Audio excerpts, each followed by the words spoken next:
Welcome back to another episode of the Wrinkly Brain Podcast. This is a Smooth Brain EDH affiliated podcast where we like to goof and gaff and talk about the Commander format. I'm your host, Jason, joined by my co-hosts, Ethan. Hello. And Cameron. Howdy, y'all. Alright, so at the time of recording, March of the Machine released last Friday, and we're pretty excited for it, right? There's a ton of great commanders, there's interesting new commander cards, and there's just some generally enjoyable things you can do with this set that are a little unique compared to other sets. So, we selected our top 5 cards that we wanted to talk about. Plus 2. Plus two. Don't... Look, what top 5 or top 10 would not be complete without honorable mentions? Thank you, Prof. We learn from the best. Oh, yeah, for sure. It was like a top 14. Realistically, it could have been a top 14. Yeah. We don't have time for that. We got top 5 plus 2. Oh, yeah. There's too much. There's too many good cards to talk about, and let's jump in with it. I'm just going to jump in with my 2 honorable mentions. My 2 honorable mentions are Halo Forager, and the Plane Chase cards. It's really cool that we got Plane Chase back again. It's something that we haven't seen literally any new cards printed for in like over a decade or something like that. Like, it's a fun variant, but I also understand it's not for everyone. But it's just cool that it's there, right? Yeah, definitely. And also changing the wording from whenever you roll chaos to whenever chaos ensues. Excellent choice. That's good flavor. It's good. It's good. Yeah, it's great. That's great also, flavor. Halo Forger is just a good card. That's a 32 Convoke, correct? What card are you referring to? Halo Forger? Is that not the... No, that's no. something else. I have it pulled up. Halo Forager is a... it's like a 3 and an X or something. It is like Halo 1 Hopper a black like that, right? and a blue for a fairy rogue. Oh, with it's that flying. one. When it ETBs, you can yeah, pay that one's X and cast an instant or sorcery with X. There's some So- Halo Hopper card that's the Convoke one, right? Oh, yeah, that's it. No, That's we're what talking I Halo Forager. yeah, just give me a pass today. You're good. You're fine. So yeah, Halo Forager is it's a fairy rogue. It's a blue-black uncommon. It's really cool. It's an extra Snapcaster mage if you want to play a Snapcaster in your deck. But the really cool thing about this card is how it interacts with 0 mana spells, particularly our spells like Living Death, or not Living Death, Living End, right? Mm-hmm. And that's the card I want to talk about with this, because you can just put the Living End into your graveyard and put Halo Forger into it, or if you're playing a blue-black aristocrat style deck and you manage to get off your Living Death, then that brings back the Halo Forger that enters the battlefield and then just casts the Living End, so you can do these big loops with, these big sack loops off of a blue-black aristocrat deck. Also, it's just a card that potentially could see some play in Constructed. It's probably like the only card on this list that, like, of anyone's list that has Constructed playability associated with it. that. But on top of that, the other just really nice thing about it is this is a cool Pauper commander. If you wanted to play this as a Pauper commander, Yeah. Mm-hmm. Because So- it's a ETB trigger, not a cash trigger, right? Correct. So you can play blink stuff. Yeah, you can just do flicker stuff and have a cool time with it. So I just think it's really cool overall. It's a very neat card design. Nothing broken, but good stuff. All right, Cameron, what are your honorable mentions? I have, again, 2 honorable mentions. My first one is Invasion of Theros. It's a battle card. I really don't care about the front side. I'm going to be honest. All it does is search for an God, aura, demigod, or yeah. It's a 3 mana tutor, whatever. Yep. And the backside is a Farah that has lifelink and indestructible if you have 3 more enchantments. And it's an enchantress for when an enchantment enters the battlefield, you draw a card. I'm just really sad that it's not a commander. Simp. Yeah, it is known around the channel that Afara is one of my favorite cards because blue-white flicker is a really fun archetype, and it does well with that. Although this isn't really flicker; it's its own thing. I guess you can flicker enchantments. Oh yeah, I guess you could do some blink stuff like O-ring and that kind There's of stuff. also what like conviction stuff, the ones that like bounce for a mana play for cheap. Yeah, so it makes me sad that that she didn't get an actual like commander card, and also that art is gorgeous on that card. It's really and cool. I want to play Matt. Yeah. I think. And go ahead. Oh, I was gonna say the card's really cool. I will say there's one very unfortunate thing is that this card, and this is important to note about, all of the invasions and all of the transform cards in this format, the backside is contributing to the color identity. So this is a blue-white card, not just a mono-white card. So you can't put this in a green-white Enchantress deck. You have to play this in some type of blue-white X. Yeah, Bant is more likely where you would play this. Like Tuvasa or something. But anyways, my second one is Djeru and Hazoret. I love the return of Heckbent. Heckbent is if you have one or less cards in hand, it has Vigilance and Haste, right? I don't have it pulled up. Yeah. And I don't even need to pull up the card. I know what this card does. So Djeru and Hazoret is a 5-mana human god in Boros colors that gains Vigilance and Haste if you have one or fewer cards in your hand. And whenever it attacks, you look at the top 6 cards of your deck, and you may reveal a legendary card from among them, put it into exile, and you may cast it until end of turn. Without paying its mana cost, might I add. So if you hit a big Eldrazi, you can cast a big Eldrazi for free. Yeah, hit a Thalia, you got a Thalia. In notes, I put Winota Light, but also different in a better, like you mentioned with the Eldrazi. Winota's an ETB trigger, whereas the Eldrazi are cast triggers. So, Winota just puts them into play. Yeah, is what you. Yeah, sorry, not You an actually ETB cast- trigger. Yeah, you don't get those cast benefits. But you wouldn't get a cast trigger. That's what I was trying to say. But yeah, I like the Djeru and Hazoret. If you're in Legends colors, Boros is actually, in my opinion, one of the better ones for a Legends sub theme. So, as long as you're in base white, you're doing pretty good, honestly. yeah. Yeah. Yeah, DT staples, because there's plenty of those. Oh, yeah.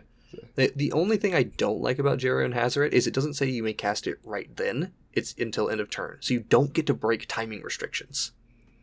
Which is really... Yeah, it's really annoying, because if you hit Avacyn, for example, you don't get to save Djeru and Hazoret. It just goes in. And they just gonna die. It'd be like that. Yeah, it's fine. Give him first strike. It'll work out. Exactly. See? Easy. All right. So my honorable mentions. First off, it's the boys. Is Multani? I don't know. Yargo Multani. I'm not sure their gender. Don't harass me, please. Yargo Multani. It is a 6-drop 18/6. That's it. Yeah, that's it. And it's got flavor text. Wonderful. It does have a lot of flavor text, including I you know what? Yargle doing some guttural. Should I try to pronounce? Yeah, basically. Where is that? It's yep. Ribbit. Yeah. There's a ribbit at the end. That's about all I know. Give it an 8. That was good. It's good. Very good. Very good. Appreciate Yargle representing the frogs. Yep. So my tree frog here. If you guys haven't seen some of our... Okay.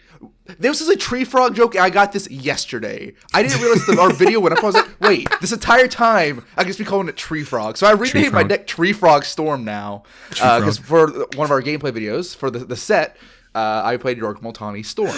So you're using things like cards that might reanimate it, and then cards that you could sack it to draw cards equal to its power. So, for instance, like Greater Good. Greater Good in this card, just bread and butter. It's decent. Fantastic. Sure. Cameron taught me how to play Greater Good. Now I just took it to the next level. Doing God's work out here. You are doing God's work. So it was a lot of fun. If you want to see some gameplay, that deck when you on turn 3, how the hell I did that, I still don't know. But I know exactly how. I top decked 3 cards in a row that just like got me there. So if you want to see some gameplay with that, it's on the channel. It was a fun time. I'm never playing it ever again because it was too degenerate. I need to take It's a in shower. the naughty corner with Maelstrom Wanderer. Hey, I want it. I want hold it on. back. Yes. Ethan is declaring that the vanilla creature is too degenerate. Just to let you all know. It's an 18/6, all right? Like I tried so hard to convince Ethan to put anything that gave it trample or anything in the deck, and he would not. He said, "I'm not killing people by swinging. I'm not doing it." swinging is okay. Here's the thing: math is for blockers, and I don't want to do math, so I just decided to do other math to just storm off. Anyway, so my next honorable mention is Transcendent Message. It is 4 blue and X for an instant speed draw X cards, but with Convoke. So if you're doing anything with like a token strategy, you could just instant speed like before a board wipe, tap your dudes. Yeah, it's instant speed like that. It's really good. Honestly, it should maybe be above some other cards on here, but this card's just good. I wanted more fucking cards for my Definitely. top 5. It So if you do goes- like Locust God is insane. Yeah. Ovika, if you make a bunch of things, and then the Expo counts the mana value. Got to get with the times on the term there. So mana value. So you can do like X equals 14, make 14 goblins. So essentially you have to rebuild your board over by casting the spell with Ovika. It sounds really good. I like blue spells. So Yes, you do. me like blue. And So- it's a pretty solid card overall. Oh yeah, it's a good solid card, especially with all the Convoke synergy stuff they've got going on. a lot of the It's probably Convoke really cards have been pretty good from and this we'll- set. And we will talk about more of those coming up. Yeah. Wow. I was gonna say, I'm usually not a big fan of Convoke spells because they're very awkward to cast a lot of the time, but they're quite good. That said, my number 5 pick on the list is Saint Traft and Rim Carolus, which is one of the precon Convoke commanders. It's just, God, I'm remembering these off the top of my head, so I apologies. have it pulled up. If you want to go for it, or if you want me to BS it, it's also fun that way too. Okay, go for it. All right, so 3 mana for a 3/2 is just Spirit Human. It is a spirit human. It is Jeskai. Jeskai Sure. colors, yes. Yes. Mhm. All right, so whenever it becomes tapped for the first time each turn, make a 1/1 human. When it becomes tapped for the second time, it's a 1/1 spirit with flying. Mm-hmm. And then the third time is a 4/4 angel with flying. I don't know if it has vigilance, but I think it's just flying. It has flying. It does not have vigilance. Yep. And whenever you use Geist and Rim Carolus to cast a Convoke spell, you untap it. It's just whenever you cast a spell that It's has just whenever you Convoke. cast a Convoke Okay. spell, but yes. Even Yeah. better, right? Exactly. Right. So, this is just one of those times like we are all, I don't know what it is about our group in particular. We're always on the hunt for Jeskai commanders that do interesting things. Because there aren't many. There aren't many. They are few and far between. So, this is just like, I don't like Convoke very much, but I like the idea of, hey, rewards for tapping and untapping my commander is just creating an ever increasing board. It's one where I don't have to go particularly deep on building like a big token strategy because it just provides the army in a can. I can go very deep on the tapping and untapping things, which you don't see too often. Like, there's a couple of commanders that care about tapping and untapping themselves, but Geist of Saint Traft and Rim Carolus here, it's a pretty unique combination. It's a unique effect, and I just like the It's idea. cool, of it. Commander. I don't know why my mind went to, but it like any freed from the real effect, just 3 blue, get 3 creatures. It's not not bad. You can do it. Yeah, you can do it each turn, right? So Mhm. it's got a lot of options. It's neat. It's another one of those commanders where you can also do a whole lot of shenanigans with. God, why am I blanking on the name of it now? Jeskai Ascendancy. Oh yeah. Yep. So Also, Intruder Alarm also seems pretty good if you have a way to tap it in response. Yeah. 'Cause you can just crank those out really quick. oh yeah, I'm gonna try to brew this at some point. I have a good feeling that I will include maybe 5 spells with Convoke on them in total. The rest of the deck is just going to be tapping, untapping shenanigans. So it'll be cool. Vibe. All right. Cameron, All your right. number 5? I have a number 5. It is another partner or team up pairing. It's Zergo and Ojutai. I'm trying The other to Jeskai remember- card? The other Jeskai commander. Wow, they've kind of been kind of hitting the nail on the head with the Jeskai commanders. Let's see if I remember what it does. It is 2 in Jeskai for an Orc Dragon There's a lot of text on this that card. has haste and flying. It has hexproof if it entered the battlefield this turn. And whenever 1 or more dragons deal combat damage to a player, Yep. You look at the top 3 and put 1 into your hand, the rest on top or on bottom. On bottom, and then you may bounce a dragon to your hand. Yeah. That dealt damage. That dealt damage. Yeah. Another Dragons commander. Jeskai Dragons this time. I don't believe we had a Jeskai Dragons commander. No. We and- have a Jeskai Dragon that is a commander, but not... That doesn't mean much. It's, what is it, Newmont? Yeah, Newmont the Devastator. Yeah, but I honestly, on first read, I didn't think much of this commander until we actually got to play it, or I got to see it played in our set release videos, and it did much better than I thought, even if it's just 5 mana, bonk someone, and anticipate. Yeah. I mean, Also, we misplayed it slightly, we did. because there was a point where we hit 2 players, and you should have gotten 2 anticipates, but we only did it as 1. Like, this card does scale up for each opponent that you have, which is very relevant. So if you hit 3 opponents, you will get to do that ability to anticipate 3 times. So that's a lot of card advantage if you can, we talk about how good Tymna is. And it's a really good sneak attack commander for dragons specifically. Yes, sneak attack's interaction with the ability to put it back into your hand, that's really cool. And I'm trying to think of dragon commanders that rely on card advantage as their main form of like their main reason to be played, and I can't think of any. So not actual drawing of cards, it's usually other things means. You're getting advantage, right? It's either treasures or making clones of dragons or damage. I guess Scion of the Earth Dragon technically tutor or something, right? Is that one tutor? Yeah. Yeah. And there's tutors copies, puts it into the graveyard. There's the blue-black planeswalker that you can tutor dragons to. We don't. Hand. No, oh god, we don't talk about that one. We do not talk about that. We talked about this last episode. Stop. We already covered this. God, that was about so 5 minutes. It was like 5 minutes of the last episode. Was us just shitting on this one feature. Yes.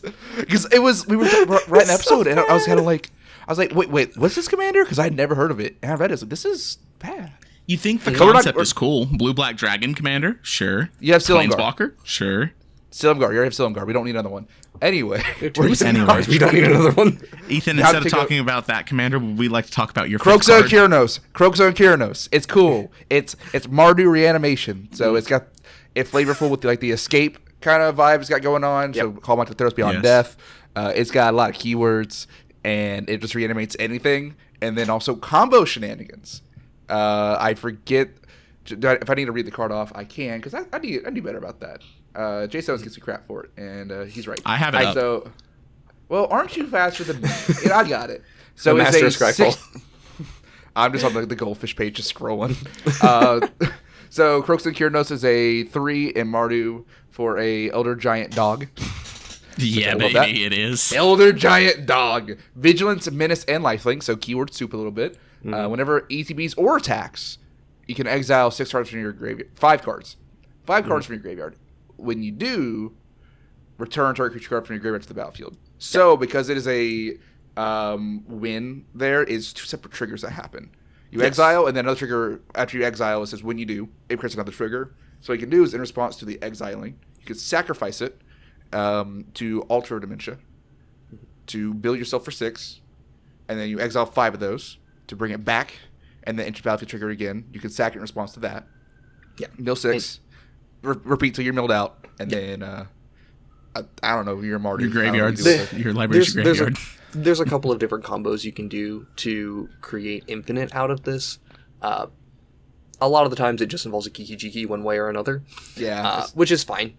That's fine. Because Karmic Guide, right? You just reanimate Karmic Guide, and then you get the Kiki-Jiki and go from there. So the important thing to note about the reanimating ability of Kroxa and Kanaras is they are able to reanimate themselves.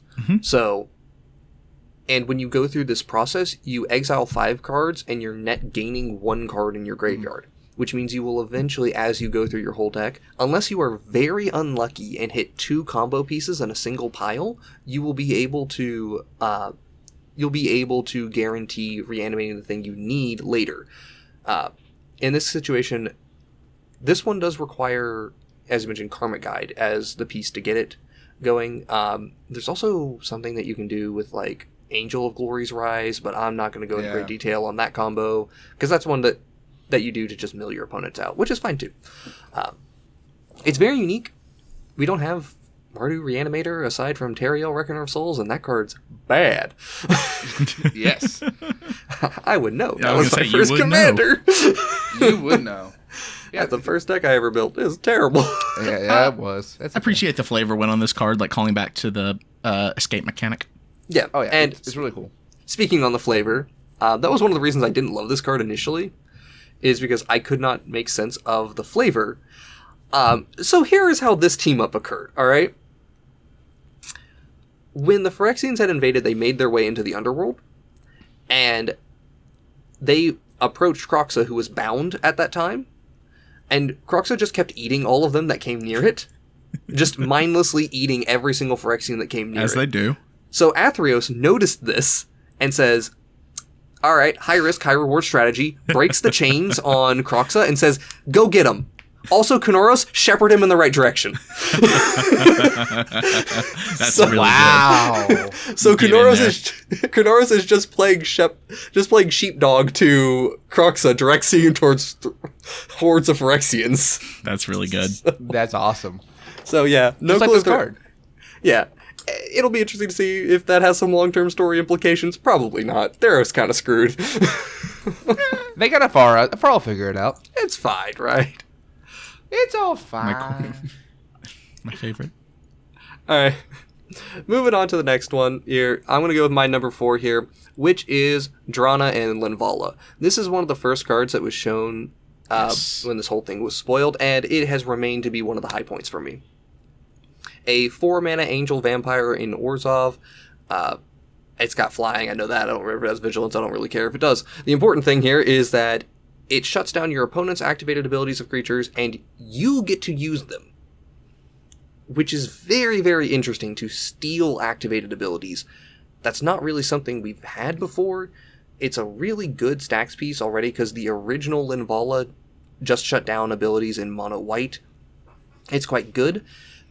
Now, stacks decks tend to not gain a lot, and this is for like CDH level stuff, right? This is not really something I'm encouraging everyone to play at their lowest levels of gameplay. 'Cause this is a stacks card that would really annoy a lot of people to play against. But in like CDH, being able to shut down Hermit Druids and Thrasios and anything that's related to Devoted Druid, Orcs. but then also being able to have them yourself adds a lot of value if you are playing an Esper or a Abzan stacks deck. It's really unique. I don't know if it's actually going to make any waves whatsoever, but I like it. I think it's really cool. It stops Kitten players, so like that's all that matters, right? It does stop the cannon player. One relevant thing is that you can spend mana as though we're any color to activate the abilities too. So Yes. if there is a Kinnan and you didn't previously have the green blue needed to activate it, then there you go. It doesn't matter. Yeah, watch somebody over there have like, yeah, I got my Selvala in play. Neat. Thanks. our Selvala. But yeah, card's really cool. As Jason said, I wouldn't advise taking it to, a bunch of precons. People might not like you. No. But there's other cool stuff. Like Cameron's 4th card here. Oh, my 4th card is City on Fire. It's 8 mana, 5 and 3 red. You like triple damage? Oh, it has Convoke too. You like triple? You like triple damage? I do, with Convoke. And so it's Fire Emancipation for 2 more mana, but has Convoke. So I don't know. I don't really have much to say other than bonk. Yeah, like it's bonk. It's good. Perforos loves this card to death. 5 damage on an ETB is decent. 5 damage. Oh, so I'm sorry, Sir. 6. Yeah. I'm sorry, 6. I mean, this deck in like that in a Krenko deck, Oh yeah. That kills real fast. or In- a Zada maybe, a Zada Hedron Grinder. I like it in some kind of spell sling, like an Oveka deck, like you're able to with like impact tremors, and you just go blah, blah, blah, blah.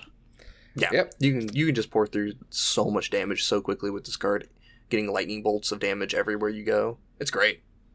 If someone had to put it on their list before I got it put it on mine, it would have been on my list. But someone had to be faster than me. Excuse me, I took the initiative. I'm kidding. So you're banned in Legacy? only. Excuse me, Green Red Initiative is a deck, sir. Sorry, you're banned in Pauper. That's true. Is Initiative So- all banned in Pauper? Yes, they. Interesting. I'm pretty sure they banned it all out of Pauper, right? They nipped that in the bud. They Those had are to. at least all of the cards that were legal, at least early on, they're gone. I think there may be one like high mana green one that's left around, but that doesn't matter. It's like It was a Initiative wasn't problem. meant for 1v1. No, it was not. All right, Ethan, your number 4 card on the list. That would be Invasion of Ikoria. This card is good. So it is, if I can read sideways real quick, it is a... Immediately turns head to the side. If I want to read it, and then Goldfish, they have like the little flip over icon over the card text, so I'm kind of guessing here a little bit. It's a battle, and like honestly, I don't even know what the backside does. I just know the front side is good. So it's a battle that whenever EDTBs. It's 2 green and X, and you tutor out for a non-human creature from your graveyard or library with mana value X or less and put it on the battlefield. Okay. So it's Finale Devastation 2 Electric Boogaloo. It doesn't have the overrun effect, but non-humans. also. Okay, what humans are you running that you needed to? I'm thinking CDH. I mean, I'm thinking of like, if you want to go CEDH, you think of all the stack spaces. You're like in a Yasharn deck, so you can't get like Drannith, but whatever. But I mean, there's a lot of other things you can Right, get as there's well. some good Like stuff. there's combo pieces that you can get for definitely. that amount of tutoring. It's not bad, honestly. No, I wasn't trying to say that it. Like, I just think it's not completely irrelevant that you can't get a human because that's the most common creature type. Oh no! You still get most of the other creatures in the game. Yeah, it still gets most everything. Yes. I will say it is a big downside that it does not have the ability to overrun like Finale of Devastation does, because a lot of the decks where you play It's Finale WinCon. of Devastation, it's the other win con of the deck, so it's really good. But the backside doesn't matter too much, but it's not terrible either. It's a. Assign damage if they weren't blocked. It's an 8/8 with reach. Each non-human creature control have a assigned common damage if it was blocked, and it's got 6, I guess, battle counters, whatever they're called. Okay, 6 defense. 6. It's they're called defense. Okay, You Defense learn counters. something every day. Yes.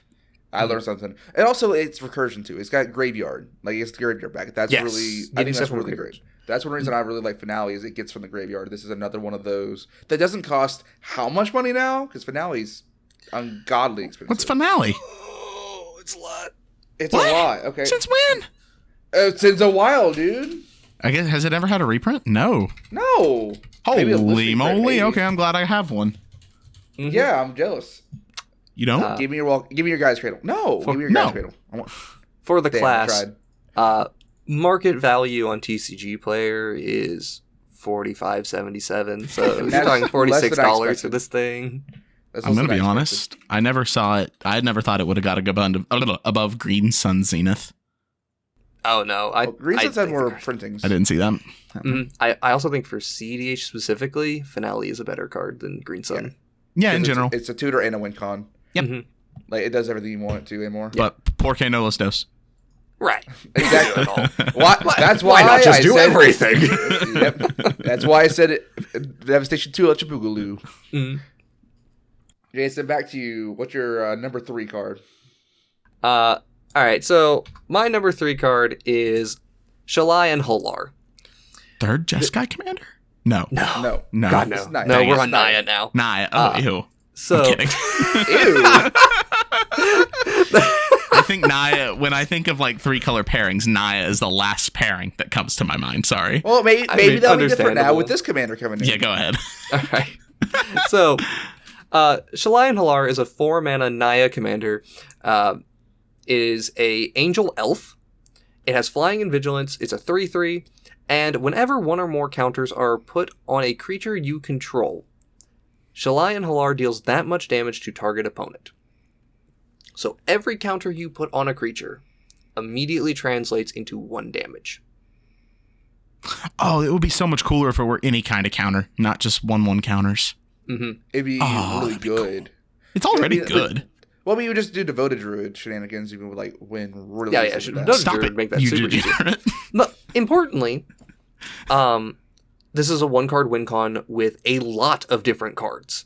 Mhm. It kills with Heliod. It kills with War Elemental.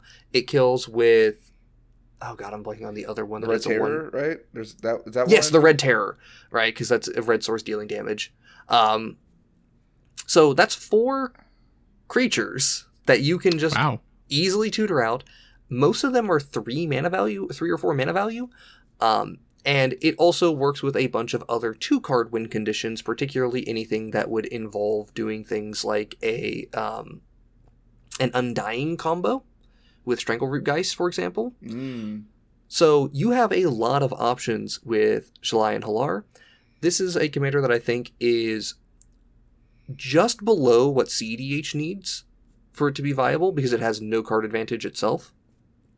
It's just damage, and it is literally just damage, right? Yeah. But in casual, this is a really cool 1/1 counters commander, and I don't get excited for 1/1 counter commanders very often. So Yeah, fair. I think it's really cool. I think it's really neat all around, and it combos so easily. This is a really easy high Combos power with commander. ham sandwich, you might say. Indeed, one hand sandwich, you have victory. Victor. All right, Cameron, Oh, give us your number 3. it's Orthion. Is it Orthion? Orthion? I don't know. I don't Hero know. of Lava Brink. I don't know what creature type it is. I think the art made it look like a human. Yeah, it's a human. I can tell you that much. it's Pretty a- sure it's a human warrior specifically. It's like a but 2/3 or a 3/3. It's Jaxus. Yeah. You make a copy of things by paying 1 in red and tapping it, but also it has Mega Jaxus, where you can do like 5. It's like 9 mana to make 5 copies of something, which is freaking hilarious. I want to make 5 Terror of the Peaks. Yeah, sure, why not? Fuck it. Human soldier, by the way. It's a human soldier. Soldier. I apologize. But I'm so offended. stay that way. But y'all know that Jaxus is one of my favorite commanders that I've ever made or built, and this is it, but different. Yeah, it's just a different Jaxus. I personally like Jaxus more because despite the I like the discard, card you get. Yeah, the draw matters a lot. There's a lot of unique things you can do with copying the tokens that you can't do here. This is much more linear. But that said, neat. Different flavor, Does good stuff. different folks, different strokes. If I remember correctly, this is also in the Jumpstart packs for the set, so like this is very accessible if you need Oh, one. good. I need to get one. It goes in a Jaxus deck. Yes. Correct. I'm just trying to think of any other dumbass creatures you like make 5 of and just like say haha. I think that's plenty. Ancient Wormcoil Copper Engine. Dragon, sure, why not? Yeah. Oh yeah, that works. But like Wormcoil Engine, you still get the tokens because you sacrifice it.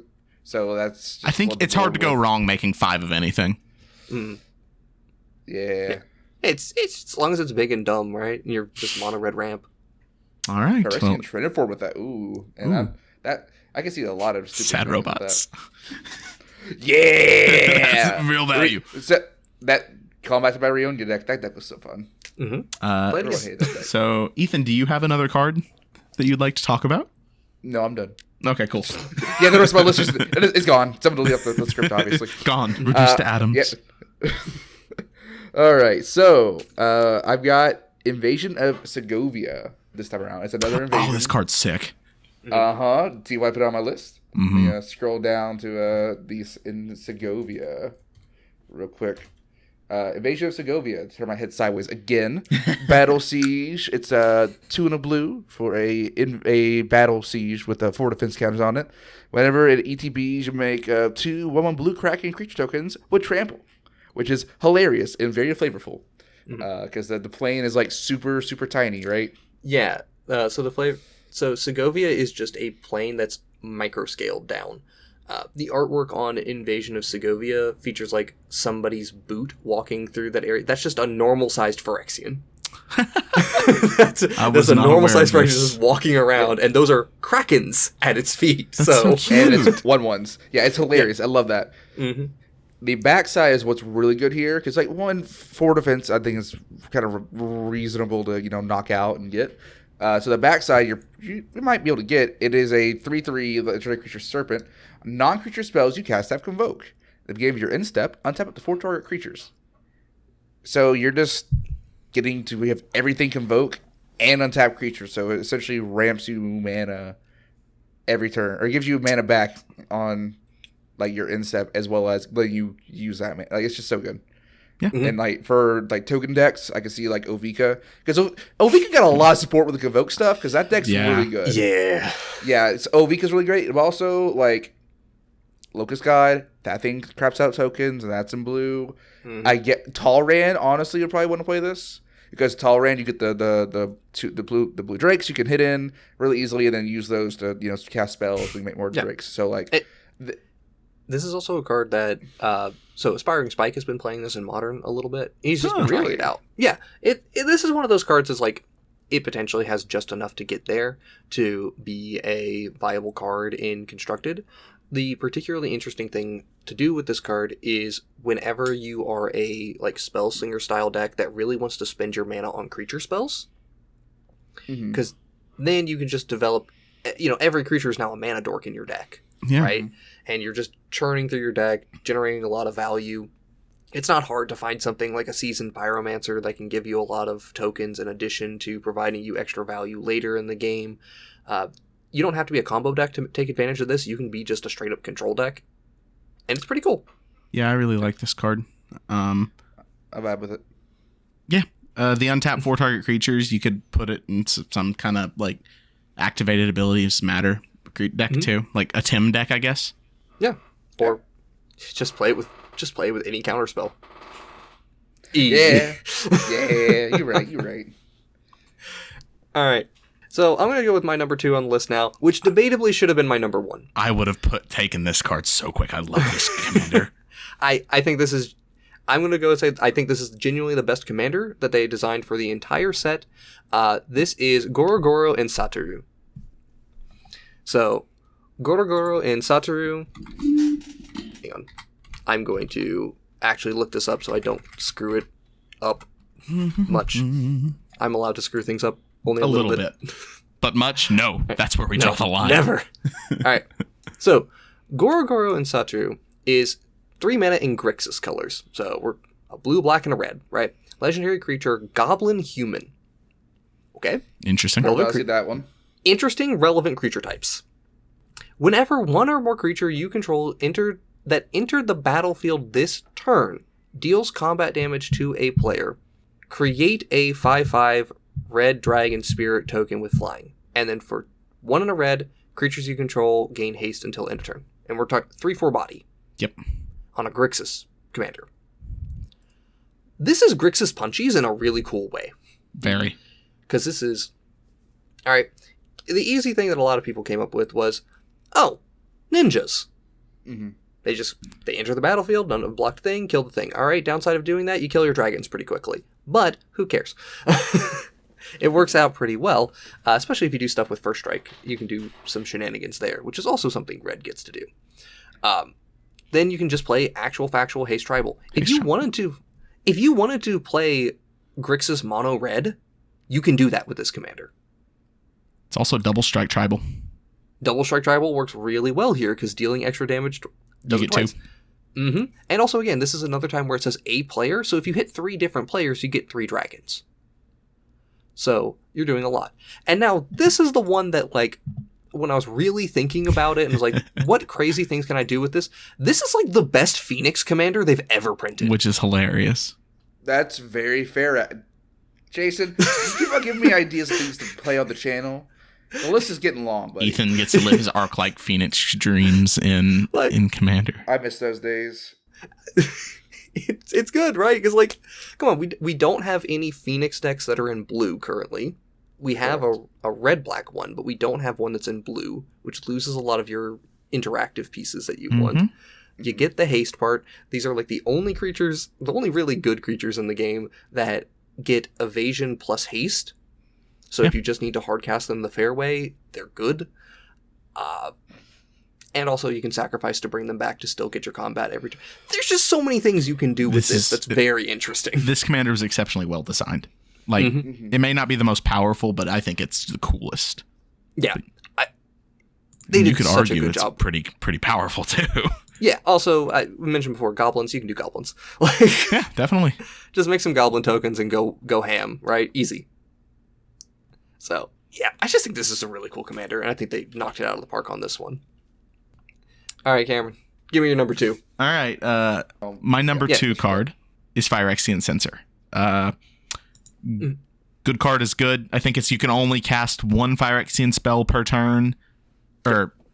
Each player can't cast more than 1 non-Phyrexian spell each turn, and non-Phyrexian creatures enter the battlefield tapped.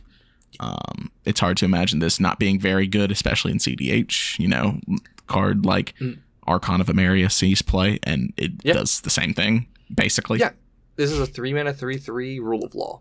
We love those here. Shadow Wizard Money Gang.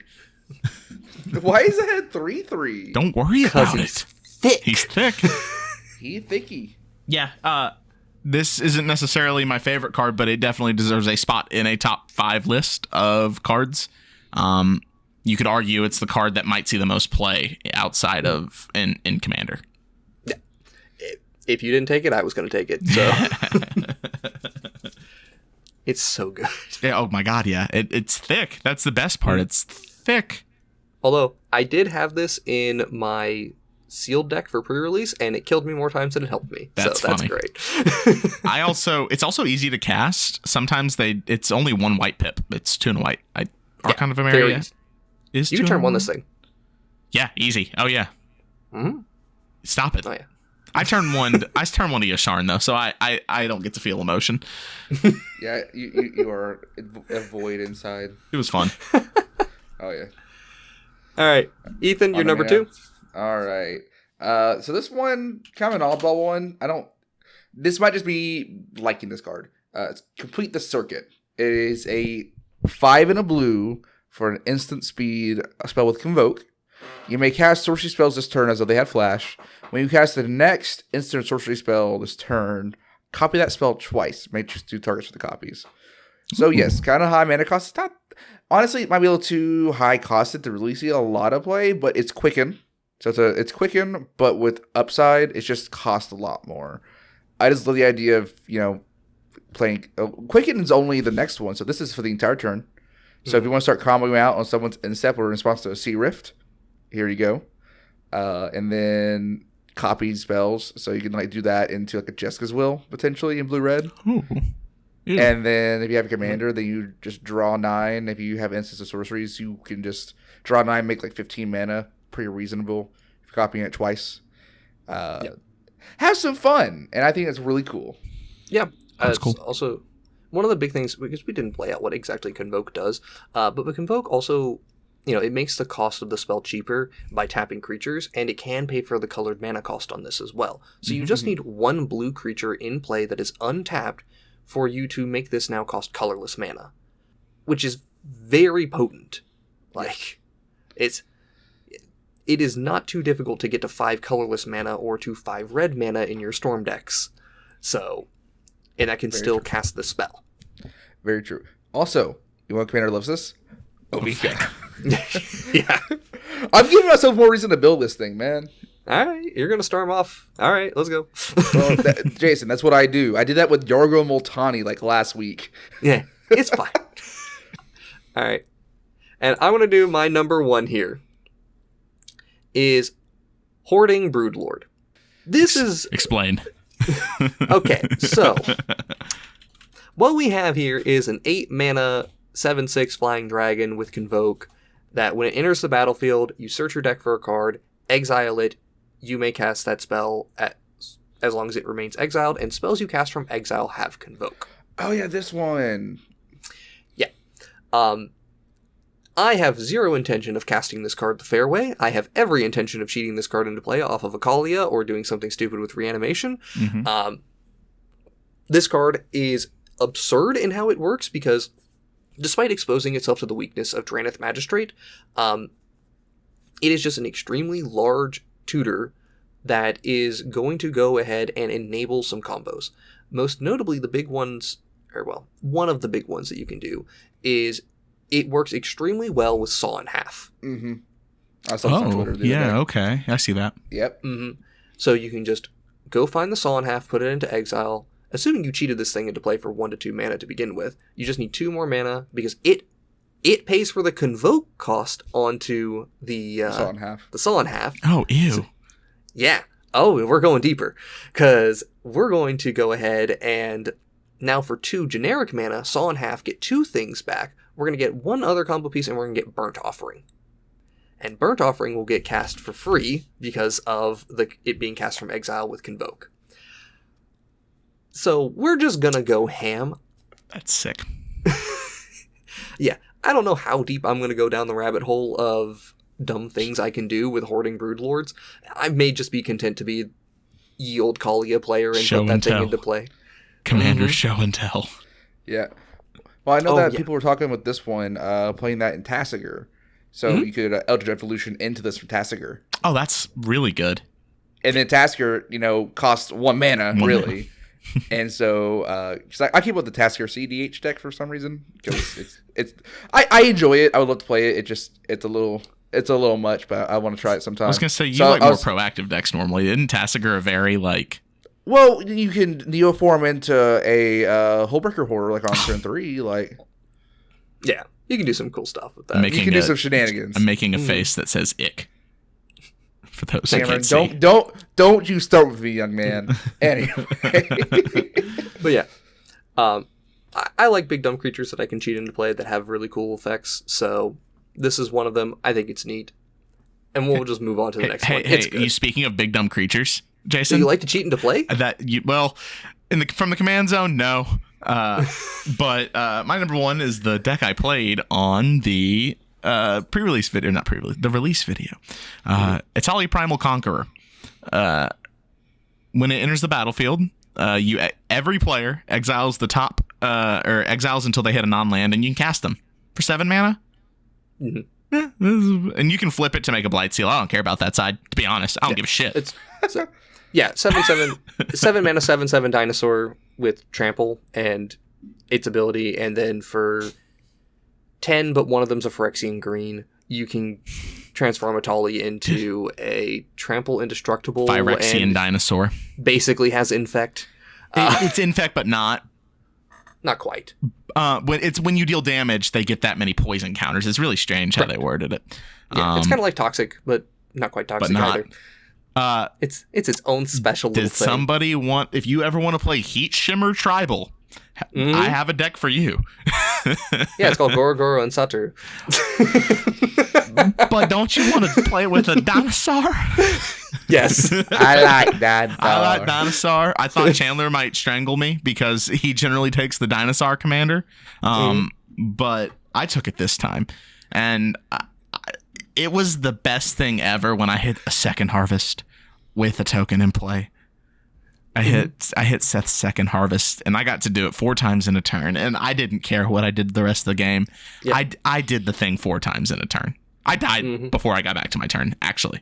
Spoilers for the video. Well, that was been after like 2 weeks at this point of recording. Oh, yeah. But I advocate strongly. Some people might actually... A lot of people don't like their spells being cast, so I know that can kind of create some tension in a play group. But if you're into just going burr, just get to 7 mana. Speed run to 7 mana. But yeah, that's what I got. Oh yeah, just co-burr big dinosaur. It's cool. All right, Ethan, you're number 1. Urabrask. Yeah. Too cool for a tagline, just Urabrask. It is a 4-drop 4/4, so 2 and 2 red for a Phyrexian Predator with first strike. Whenever you cast an instant or sorcery spell, it deals 1 damage to target opponent, add a red. And then you can pay a red and exile and transform it. Activate only as a sorcery, and you can only cast 3 or more instants and or sorceries this turn. So if you like have a little bit of a combo turn, you get the red mana, you just flip it right then. That's so cool. It's so cool. And now there's a backside that's got another paragraph of text. So it's a saga. It transfers to a saga. So when it comes in, it goes immediately to 1. It deals 3 damage to target opponent and each creature they control. So board wipe a target opponent pretty much and bolt them, which is pretty good. The second one, create 3 treasures, which, is pretty good for acceleration for, if you're doing some combo shenanigans. And then the third chapter. Until end of turn, you may cast instant and sorcery spells from any graveyard. If a spell be put in the graveyard this way, exile it instead, and then transfer it back to Urabrask. Yeah. So you get to cast any instant or sorcery from a graveyard while also making mana off of them, and you have treasures from the turn before. If there's any way to proliferate counters, so let's say I looked for mono red, by the way. I just scryfalled it. There are what is 12? There are 10 legal ways in mono red to proliferate. I would assume like a Contagion Clasp is like the best way. I would think. There's the mono red little goober, the Cacophony Scamp, that when it deals combat damage to a player, you can sack it and proliferate. That's fine. There's not a lot of great ways. Staff of Completion, Throne of Geth. Yeah. Well, let's not make the editor have a lot of work. Yeah. The important thing on it is that this is a Storm Commander. This is really, I don't even know how much we care about the backside of this card. This is just I care about it a lot. No. I care about it a lot because if you proliferate like once, you can go straight from getting the 3 treasures into that and just go to town. Like you could set it up and like flip it, and then like the next turn just go crazy if you just proliferate it once. Also, really good at getting rid of an opponent's stacks pieces. You deal 3 to them and each creature they control. So if they they have your, I don't know, like all of the goobers, your Archon of Emerias, your Phyrexian goobers, you wouldn't have been able to transform. You wouldn't have been able to transform to make that happen to begin with. Yeah, Off You have to of cast what? 3 instances. If you're under a rule of wall, you had to attack. You had to Oh, my pay- bad. I misread the card. So, Cameron. So So you- It'd be like that. you'll get rid of Thalia though. Okay, well, Drannith Yes. Magistrate, Thalia, it's good. Yes. Mm-hmm. It's very good. I think that the card just works really well with itself. It's its own engine, which I do really like. And it is very similar to Bergie in the fact that it makes mana. But it also has card advantage too on the backside. But the fact that you can get both on the same turn, really appealing. And also any graveyard on that cast. That's really cool. Any?